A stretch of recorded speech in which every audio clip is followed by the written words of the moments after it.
n'icumba abigisha bateguriramwo ivyigwa vyo kw'ishure ryisumbuye rya komine Mutimbuzi nivyo vyagurutse biturutse kumvura ivanze n'umuyaga n'urubura yaguye ku muhingamo wo kuwa 5/0 mu mwaka wa 2023. Ibikoresho bitari bike rero nk'ibitabo bikaba vyaronekeye cyane. Umuyobozi w'iryo shuri Jean Paul Ndikumana agatera kamo abagira neza kubagarukirako. Icyo dusaba twogisaba dutumbereza ku burongozi bwa komine, tugasaba abagira neza no wese afise umutima w'impuhwe n'abavyeyi ndetse barereye hano ko bodushigikira bakadufata mu mugongo kugira ngo ibikorwa bibandanye. Murabona yuko amashuri amwe yashikiwe n'ivyo vyago atabanyeshuri bari muri yo. Icyo twihutiye ubwa mbere kuko turi mu gice ca kabiri kandi turi mu ntango yacu, twihutiye ku banyeshuri biga mu mwaka w'icenda kugira abandanye biga, n'abanyeshuri biga mu gice ca kabiri nyuma y'ishure shingiro nabone bari mu mashure. Twahisemwo gufata ishuri gahora ryigamwe abandi kuko batashikiriwe kugira ngo bobo ibikorwa bibandanye ntibatumwanye kuko bazokora ibibazo vya leta. Iyo mvura nyene ikaba yarasambuye amazu ironona n'imirima muri site Buhomba, aho ni muri zone Maramvya kubine Mutimbuzi intara ya Bujumbura.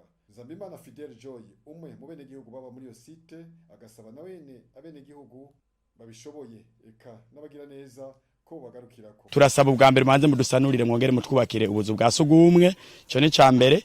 Ikigira kabiri naco kubera ko amazu yabomotse abanyagihugu mu kabari mu barabara nkuko mubibona, turasaba ko mwodusanurira aya mazu kuko mu mugambi wari umugambi wuko bo twubakiye ibibambazi vy'amatafari ahiye kugira ngo dushobore kuba ahantu hameze neza.